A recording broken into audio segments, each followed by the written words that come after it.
all I was saying is here we are, episode 352, and we're talking a little bit about two-way radios. Basically, it's going to be the good, the bad, the ugly. We get a couple different things here for some examples. Ben and I have used these in the past. We do have some experience from our past employment and volunteer and stuff like that, so we have a good understanding of it. But these are still things, if you're interested in acquiring or getting into the hobby of any one of these, you should definitely check the regulations and stuff in your area, because some of these do require licenses. And just make sure you're not getting yourself in trouble. Some of these do put out significant wattages, at least the ham radio that we're going to talk about here in a little bit that Ben has.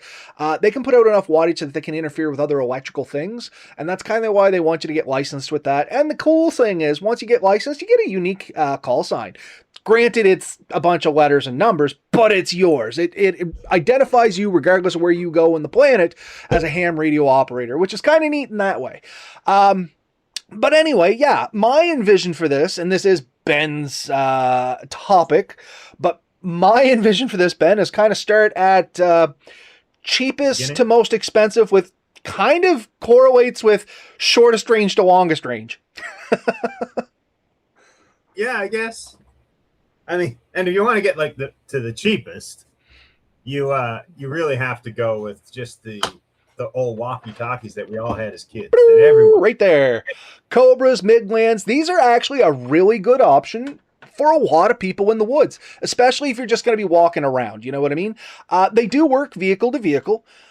When we travel with our friends here, we just take the walkie-talkies. The good thing about these, as Ben said, price point. You can pick these things up, like a good set maxes out around 100, 120 bucks, but you can pick up used sets online. Heck, these ones here, I think, are only like $59.99, and they're pretty good for walkie-talkies. Before I continue on, Ben, I'll let you throw a few things in on this, because I can ramble a lot.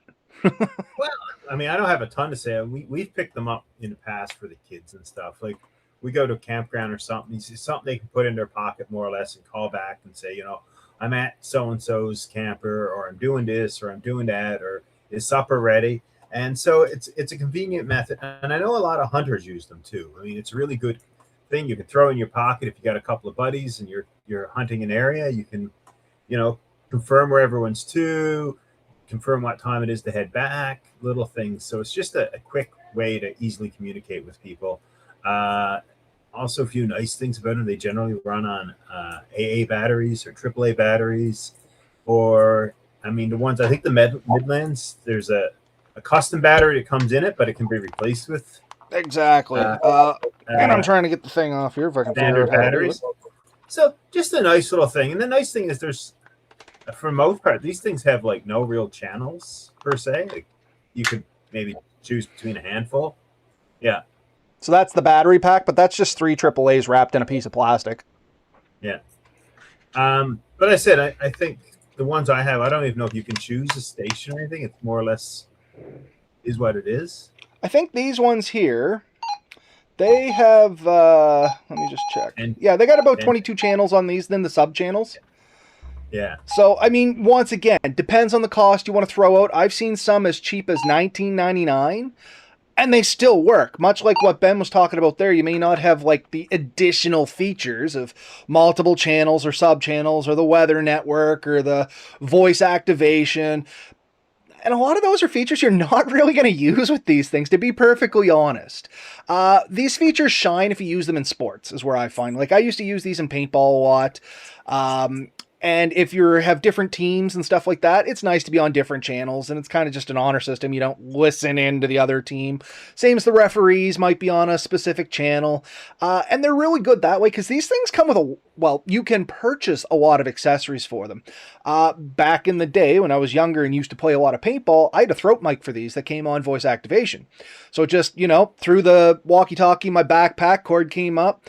It had a little thing that went around my neck, and basically it sat right on your vocal cords, and I could talk really low and it would come through crystal clear because, basically being a war game, which I'm sure you can relate to on some level there, Ben, you don't want to be the loudest when you're out there. You don't necessarily want to scream and say, hey, this is where I'm at. So that it's kind of nice for that. As Ben said, hunting, I use them quite frequently with hunting. When me and my father-in-law, we go out hunting, we'll take these sometimes, especially if one of us wants to go for a walk, or something like that, just to keep in communication, just make sure where we're at, stuff like that. As we said, they do work in vehicles. The biggest limitation to these things, it's kind of going to be the range. Now, these are advertised. These ones here are advertised as something like 15 kilometers. Keeping in mind, when these say 15 kilometers or 19 kilometers, and I've seen them up to 44 kilometers, which I highly doubt, but they're like, picture being on two hills that distance away with nothing in between you. They're easily interfered with. I've seen overhead power lines drop the power output on these things drastically to the point where, like, I could see the person and flash hand signs easier than I could get through on the radio. So they do take interference kind of harshly, and that's not only the electrical. If you get in a valley, a lot of woods cover, real bad cloudy day with the atmospheric pressure push down can limit them down. Like, there is a lot of things that will interfere with these. So that is kind of your trade-off for the cost of them. But once again, 99% of people, if they're just out walking around in the woods, this is probably going to meet their needs, which is wonderful because it is also the easiest one on the wallet, or can be. I see. So you can pick them up, Canadian Tire, Walmart, any department store generally has a few of those sitting in the racks. I've done a couple of trips where we've needed something pretty quickly, and that's something we picked up. I think we did a trip a little while ago where that was suggested that we have radios, and I just picked up a set of those. It turned out they wanted a better radio. We'll talk about that in a second. So I didn't even open up the box, but I did buy a set and just returned them because we never opened it. But, you know, options, right? But no, good. And like you said, range, pick up the one with the highest number, and you're probably still going to be disappointed that, you know, once they go around the bend or they go around a hill or something, that you probably won't hear them. But they say line of sight, and that's a pretty good word. I mean, a lot of these radios, that's what you're going to find, right? Absolutely. And just as an example, these ones here. I can leave one here at the house and drive up to the store, which line of sight is only about 3 kilometers away, and it barely works. However, if we go to the look-off over on top of McCullen's Mountain, I can talk to my old place of work, which is over 20 kilometers away. But once again, it's just straight line of sight. You know what I mean? These are registered for about 22 kilometers is what they come in at. So yeah, that's the thing. But once again, most people walking around, they're not going to be more than like a kilometer away from each other. You know what I mean? So a lot of this stuff, it's really not that big of a problem for the average person that just wants to stay in contact with like their hiking party, or even if you're just, you know, traveling somewhere with a couple of folks. The other side that I will say about these, if you get one with a scan function and just leave it on scan, you'd be surprised how many people just use these in their place of business. Which is always kind of interesting. Little story on these. Me, Charlie, well, my family, and the Langels, we were all traveling. We were using these, and we drove by a Kent. And apparently they were on the same channel as we were. And that was a world of fun, to be honest with you, because we thought they were talking to us. They thought we were talking to them. We couldn't figure out who was on the radio. They couldn't figure out who was on the radio until we all figured out, oh crap, we're overlapping channels. But yeah, super common, real easy price point, or can be. Or you can spend some serious money and get some big features on these too. But it's a good entry level, you know what I mean? And I think anybody that's going in the woods, a couple of yous, these are a good option just to throw in your packs, especially if you're all going to go your own way. And I know that's pretty common at a camp, you know what I mean? You set up camp, hey, I'm going to go down the river and check things out, do a little fishing. Oh, I'm going to go get some firewood. Well, I'm going to go to the top of the hill here, take a little look around, see what's around us. You're all heading in 3 different directions. And with something like this, you can just, hey, the guy on the hill can be like, hey, you know what? It looks like there's a waterfall downriver there. Just be careful as you go. Or, hey guys, I found some good firewood stand here, but I need a hand taking some back. It is really good point-to-point communications. It is. And it's, I think the other thing is the simplicity. Like you said, you have set channels. You tell someone to be on number 6, they go on 6. There's not a lot of memory. We'll talk about like these other bigger ones, I guess. FSR one, FRS, somebody mentioned up here. These type of radios, you have more frequencies. They may have channels as well, This is where we're going to get in a bit more complex, and the setup for some of these can be involved. There's also more accessories that are prevalent that we'll talk about. So exactly. And what Ben was talking about there is RM Shoots mentioned that in the US, at least, off-the-shelf walkie-talkies by the FCC is based on FRS frequencies between 462 and 467 megahertz, which is actually a little lower on the frequency list, which means their sine wave is not as it's a little more condensed together, not as long, which means you don't get the length of transmission, but you do get a lot of clarity for that short transmission. And I think I got that right. Hopefully I didn't get that backwards. But yeah, real good starter, good for 99% of people, in all honesty. 100%, yeah. You know what I mean? 90% at least. I mean, we used to use these on the fire department for traffic control. We used them in natural resources for fighting fires sometimes, if pump operations and things like that. Especially if we didn't want to use one of our bigger radios, and we'll talk about that here in a minute because I do have one. But yeah, once again, good, easy, cheap. You can't beat that.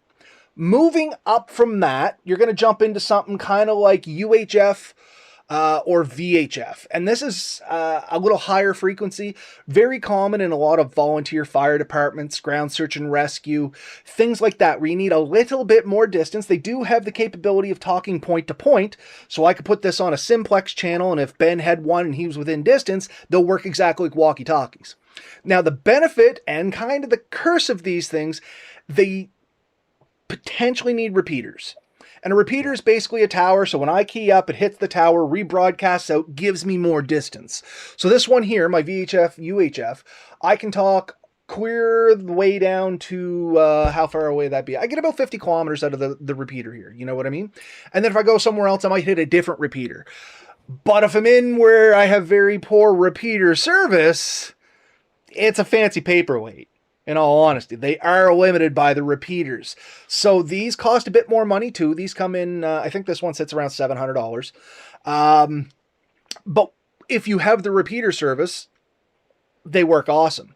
The other downside of these is they got to be programmed. They don't come with channels on them. They just come blank slated, and you have to find the frequencies you want to broadcast on. And everybody like, oh, I'll just pick frequency and broadcast on it. Yeah, you could, but you really shouldn't, because a lot of those frequencies are already designated for other services. Like every volunteer department here in rural Nova Scotia, we all exist on a specific frequency. Now, I can switch between those departments and talk on other frequencies, but I wouldn't just, head out into the woods and be like, oh yeah, it's a nice day, I'm over by the waterfall. Like, I'm not going to tie up their stuff because it's used for emergency services. You can apply, get your own frequency.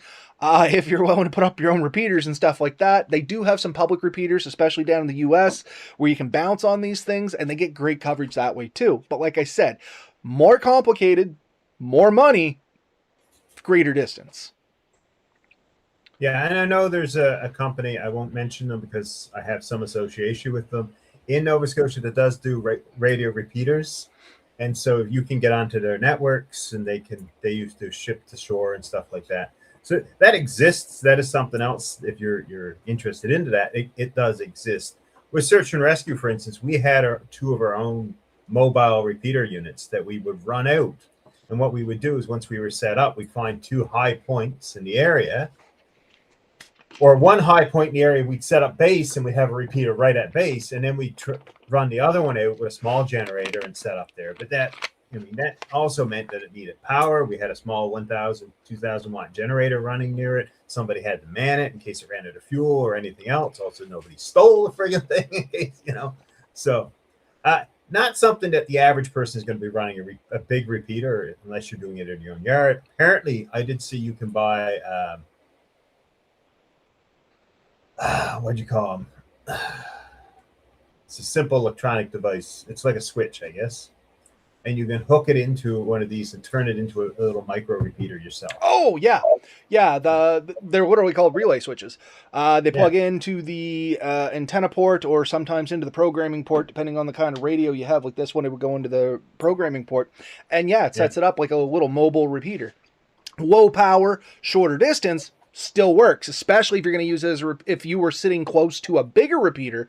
Everybody that's talking will hit your little repeater, bounce off the main repeater, and bounce back out, and you can kind of daisy chain them back together that way. RM Shoots set a real good line here, and I think it's kind of awesome, so I'm going to say it back out. Line of sight, height equals might. So the higher up you are, the better you're going to have with anything that's line of sight. And honestly, even the VHF, UHF is going to fall into line of sight to a degree. When I'm traveling to the fire department, getting a valley, this don't work. It only lasts for about 2 minutes, but until I start coming up the other side to where it hits the repeater, I'm basically dead in the water with this specific radio. And like I said, these here, most people probably aren't going to jump on these simply because you do need to get the repeaters. And it's a real expensive radio to talk point to point when it really doesn't get any more distance than the walkie-talkies when you're running off the simplex. You know what I mean? These are only good for like 15, 20 kilometers tops. And that's still line of sight. I'm just going to spend the $50 on those, buy a whole bunch of them, than $700 on essentially the same thing if I'm just going to use it as a walkie-talkie. The kickback, yeah, you get a little better battery. It's a lithium polymer versus just, your nickel cads over there. But it ain't worth the extra money in my mind. No. So yeah, VHF, UHF, used by volunteers, ground search and rescue, Marines, stuff like that. You can get it on the AM and FM frequencies as well, depending on the radios that you want to run on there. And yeah, great option for those things. Not so much for the individual. Now, like I said, there are people out there that will buy into them. Very specific instances. General populace, probably not so much. From there, the next one up, and this probably should have came before VHF, UHF. Something simple like this, which is CB, which once again runs FM and AM.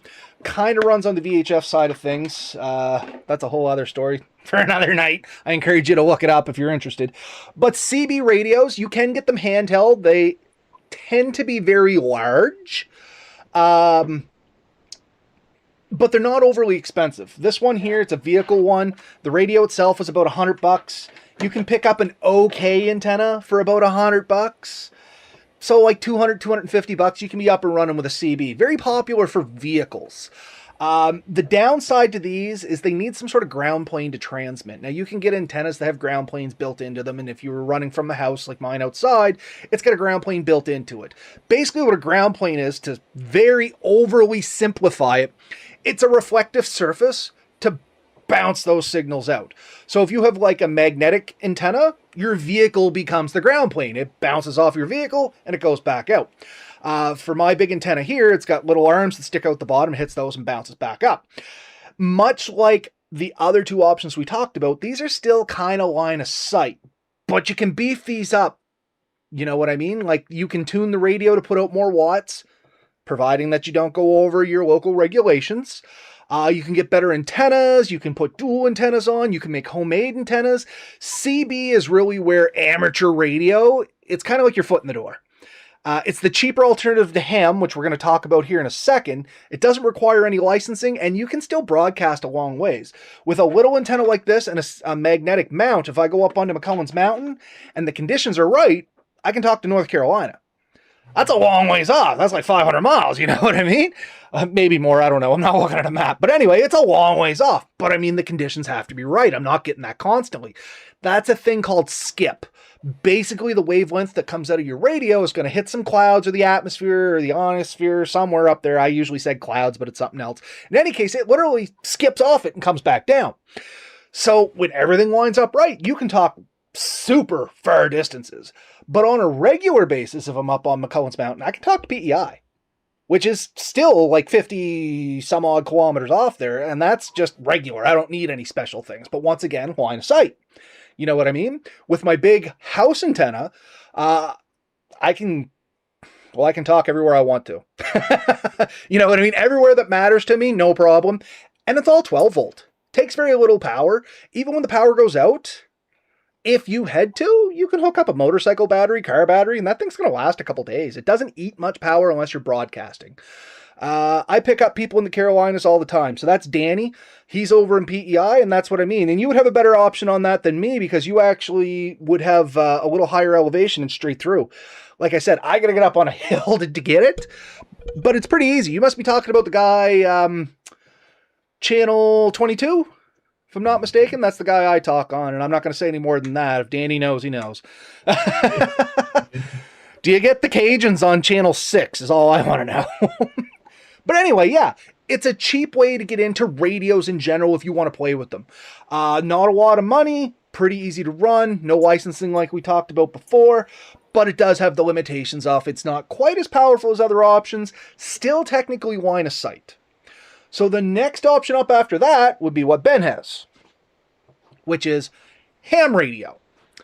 So his is actually a tri-band hybrid. It broadcasts on VHF, UHF on both the AM and FM frequencies, as well as it has the ability to go up to ham. So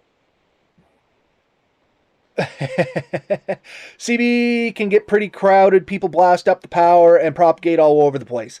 That is the other problem with CB before we move on. Depending on where you're at, there can be a lot of BS on it. Here where I'm at, it's really not bad. Channel 1 happens to be the... Oh, and I guess that's the other thing. Most big trucks have a CB in it. Great thing just to listen to, so you can hear road conditions and stuff like that coming ahead. Not to mention spot checks, or if the scales are open, if that happens to be an interesting thing for you. I do sometimes turn mine on in the truck. I just stick the antenna on top of it and go for it. If I'm doing any long drives, and I just listen. It's like real-world reality TV. Because you'd be surprised what people talk about in the radio when they don't think anyone's listening. So it's good entertainment. But yeah, that can be a problem. You'll get that one Yahoo that just sits there all day and goes, audio. And that is it. From morning till night, one jackass just saying audio over and over again. He usually has a hopped up radio, and when he keys up, will cut out everybody else out. Another little drawback to CB. He who has the most powerful radio wins.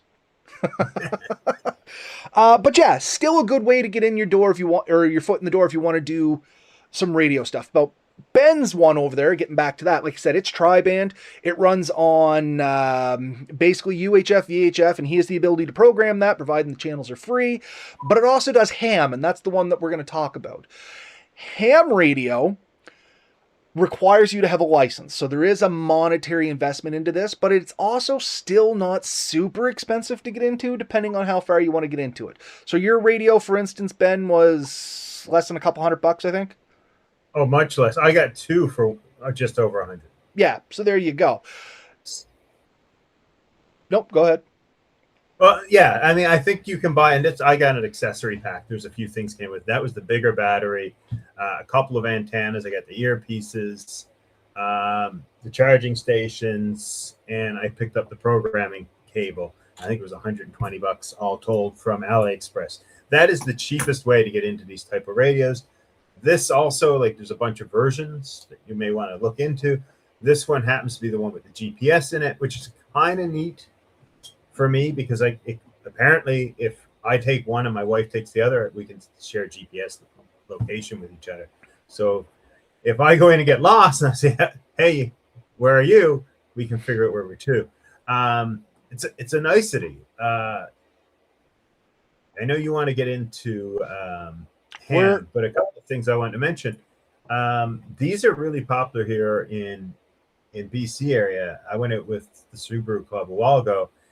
Because you can listen on the rural routes to the trucks coming, and they announce when they go mile markers, so you can kind of know where you are to and where other people are to based on the call-ins, and you can decide to get off the road when the big truck's coming your way.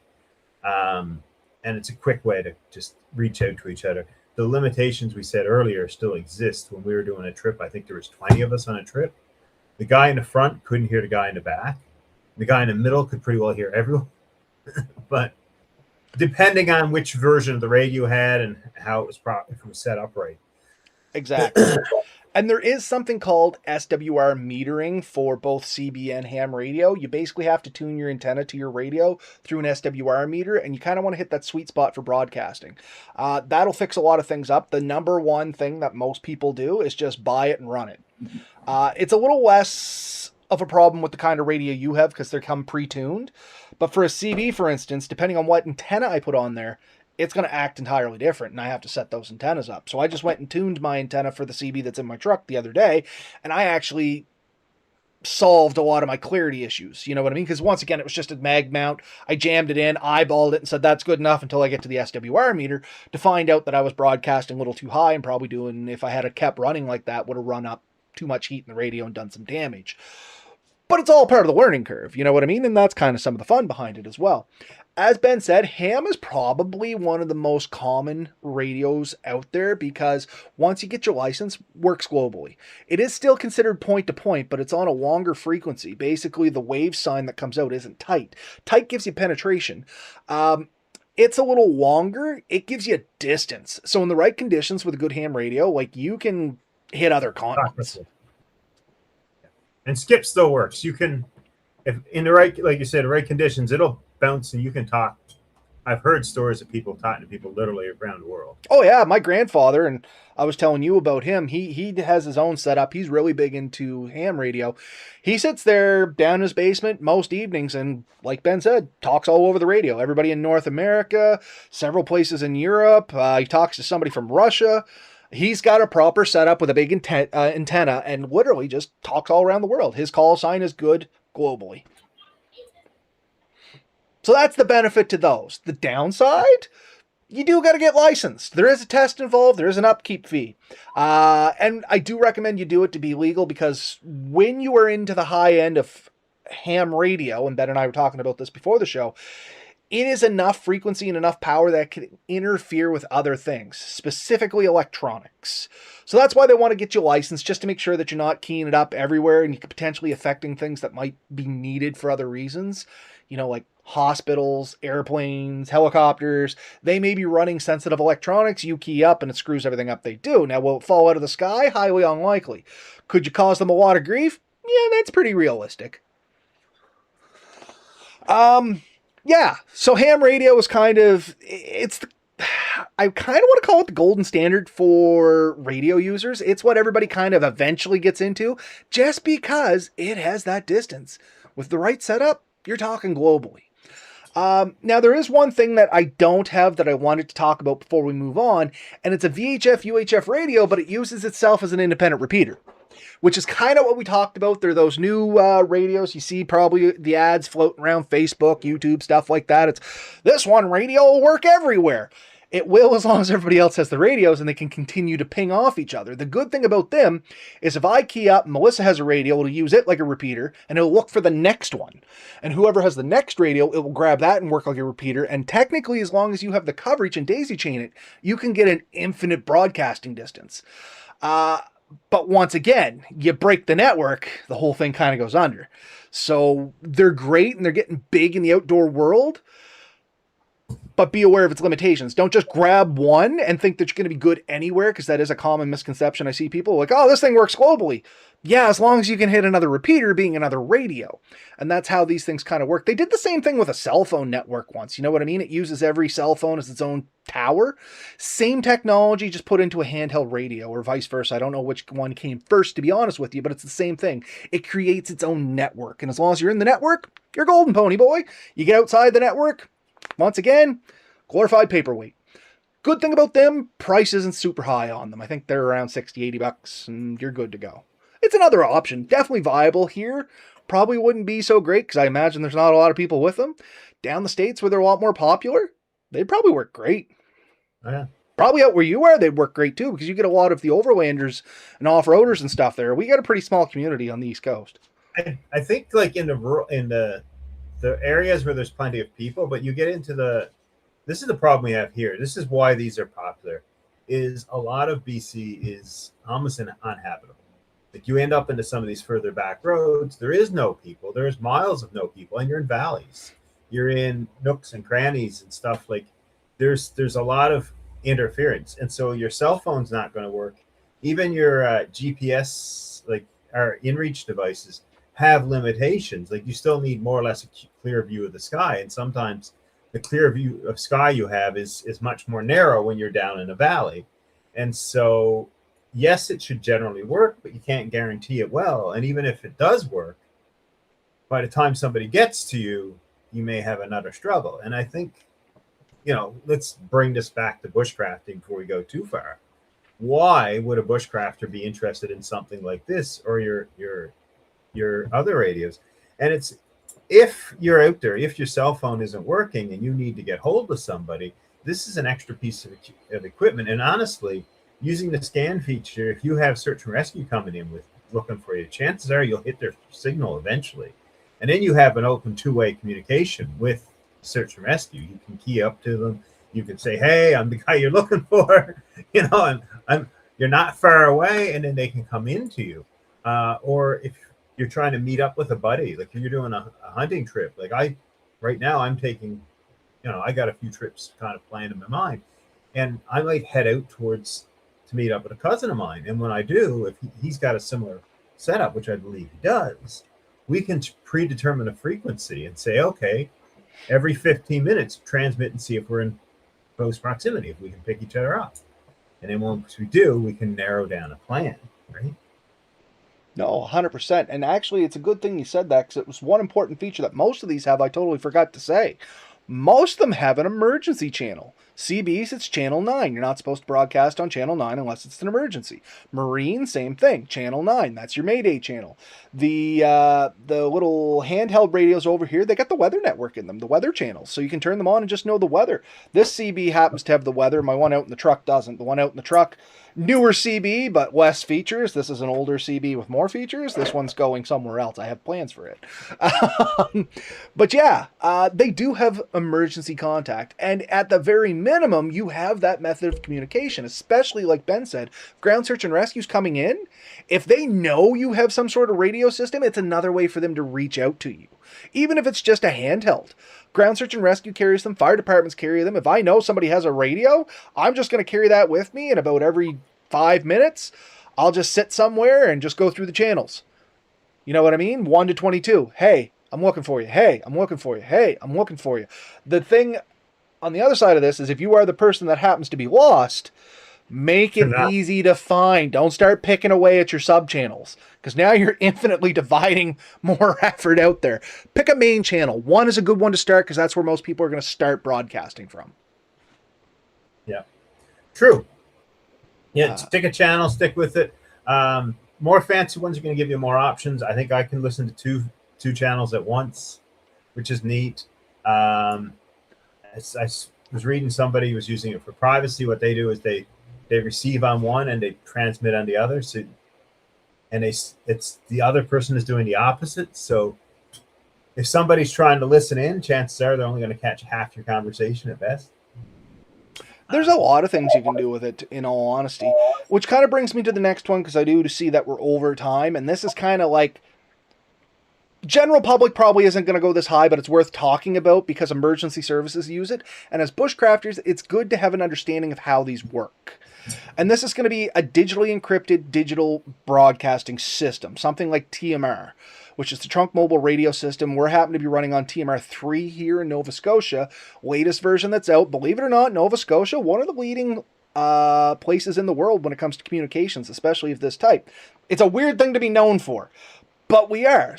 Now, here's the thing. This is a TMR radio, which does not look a whole different than the VHF or the ham radio that Ben had there. But here's the big difference. This radio here, about $3,000. They're not cheap, but there's reason for that. One, like I said, most emergency services run on these because they are almost a guarantee.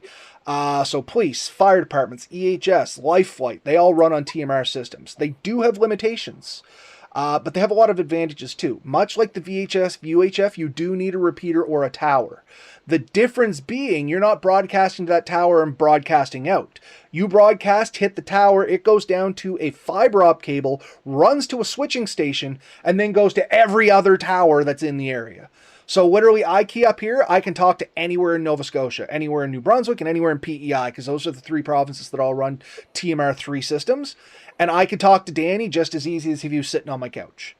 That's the benefit to these, and that's why emergency services use them. Once again, not going to be to the common person, but if you do happen to find one for whatever reason, it's worth taking back. And if you do need to key up, most of them are going to have a dispatch channel. Go to the dispatch channel, say you found it and you want to turn it in, and they'll tell you where to go, and they'll be incredibly thankful for it. It's not worth keeping these, and that's the other point I wanted to talk about on these. These are all digitally encrypted keys. The second this keys up, somebody knows it's been keyed up. So if I turn this radio on and push the push to talk button, my number comes up in Shuby Dispatch. That happens to be my dispatch for TMR in this area. They see my radio keys up, and if I say something that I shouldn't, they'll just turn my radio off from there. And I don't mean turn the power off. They will erase the programming so it can no longer broadcast.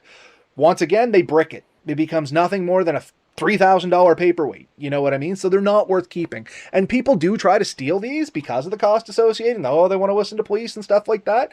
The second they know it's gone, they turn it off. You're just wasting your time and committing a felony all at the same time. So don't do it. If you find one, key up, tell them you want to send it back. They'll be much more happy about that. They'll probably turn it off in the interim.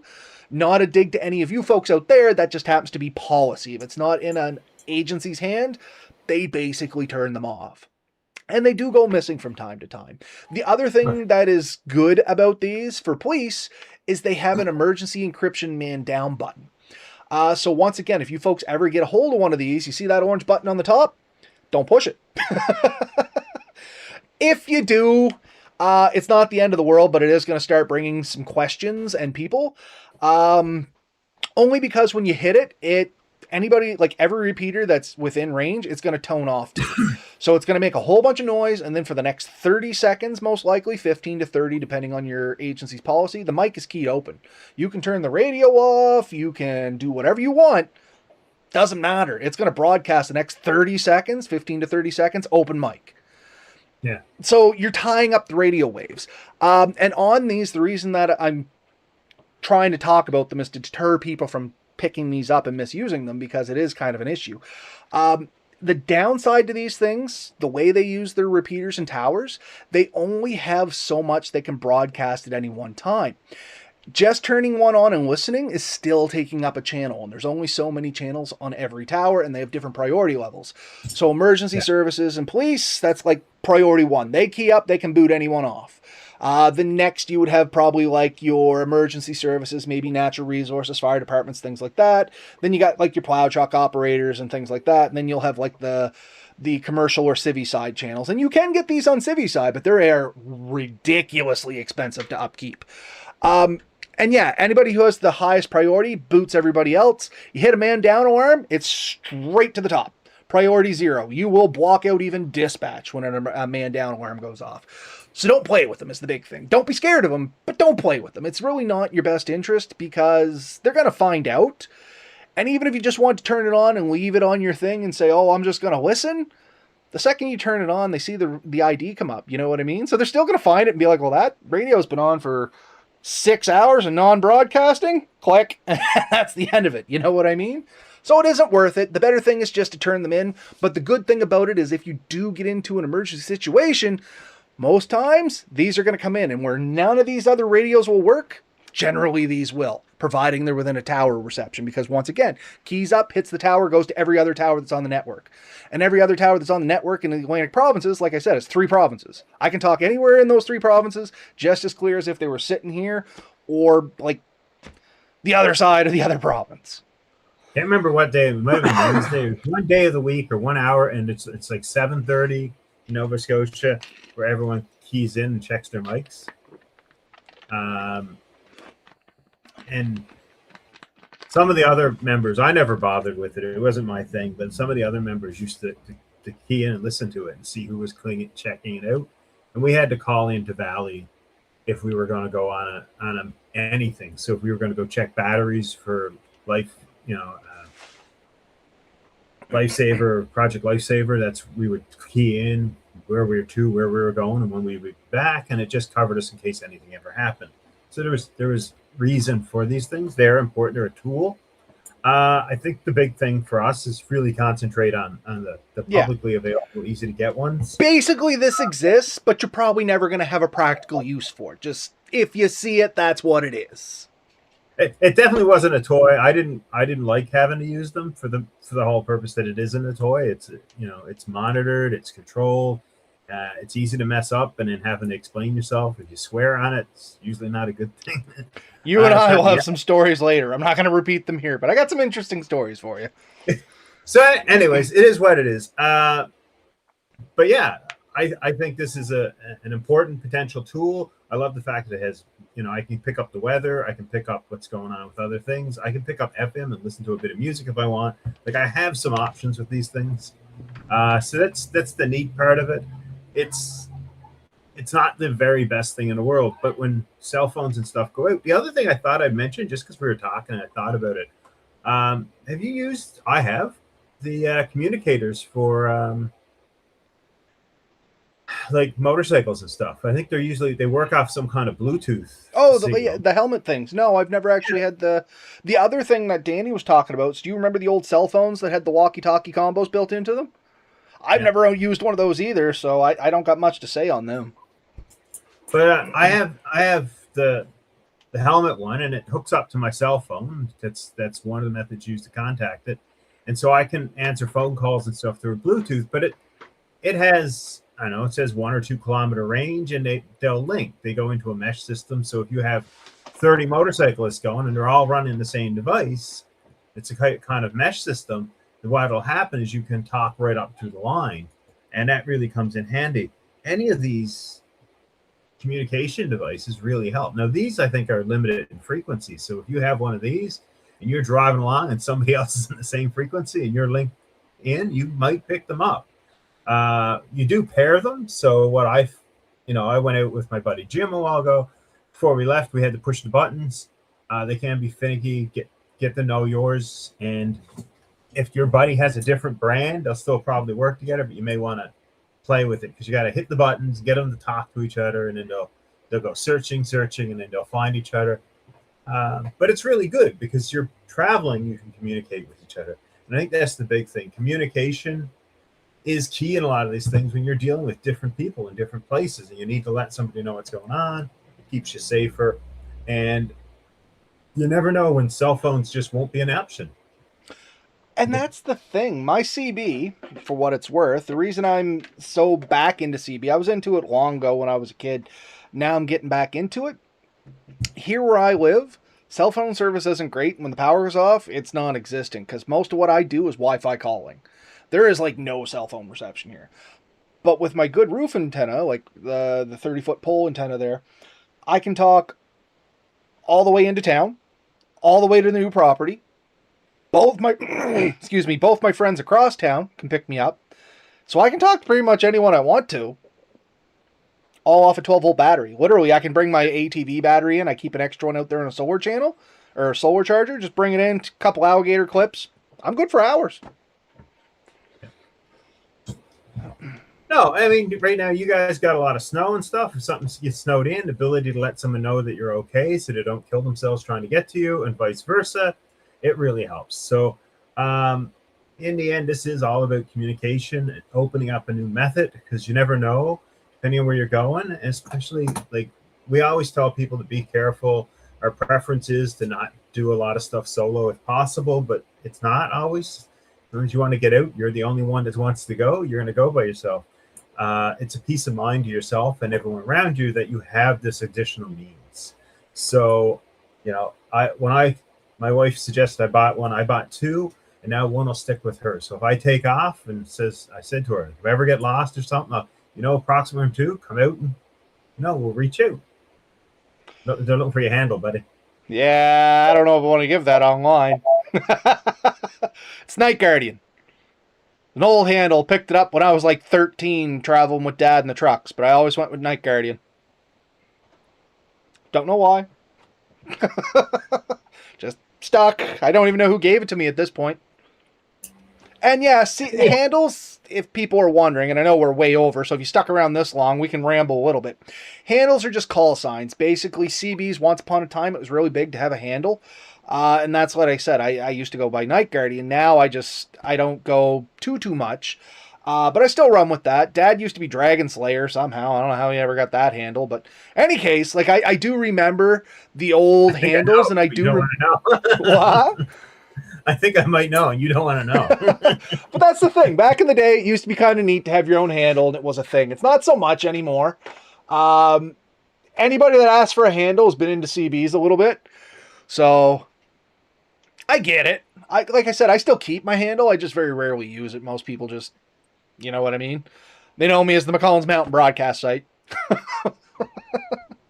Any case, I think that's a good place to end it up here tonight. We're on 45 minutes, so I think that's long and excellent. We covered a lot of stuff here, and we really only scratched the surface on it. Like, I know we talked for 45 minutes, and literally we gave you the bare bones intro on every single one of these radios. Hopefully it's a little idea of where you want to go if you're interested in radios. Still strongly recommend you do your own research. Find out what works for you. If you have questions, feel free. 19.4? Yeah, I'm not sure what 19.4 is. That's not standard 10 code. It's always 10.4. I was going to say, I think you meant to go with 10.4. Now, if you're really old, you'd say 42. And let's see if he remembers that one. Anyway, they're good entry levels. Or sorry, this was a good entry level discussion to get you thinking. If you're just looking for something to be easy, start here. You're never going to kill it. You know what I mean? No.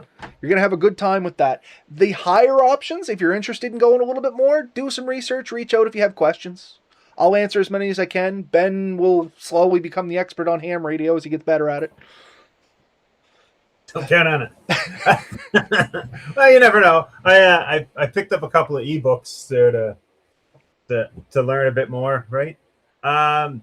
General rumor I'm hearing from like the people is if you're looking for a quick, easy way into it, these Bowfangs or Biofang or whatever you call it. Yep, you can't kill those, man. Are pretty solid, cheap entries. Chinese, they're pretty easy to get hacked and open up additional frequencies should you decide to do that. A lot of people say don't, like it's good enough as is.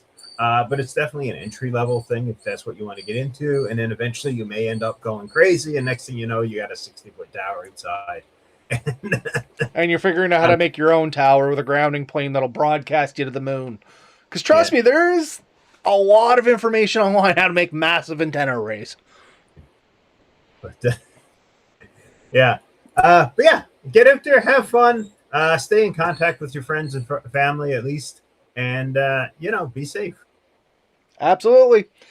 Have a good night, folks. Next week, I think we're talking a little bit about how we do our research and planning upon research. So we talk about doing it a lot and how we're meticulous about our research. So we thought we'd give you folks a little glimpse behind the curtain on how our thought processes work. And hopefully y'all don't run away screaming. Yeah, hopefully we don't break any of you.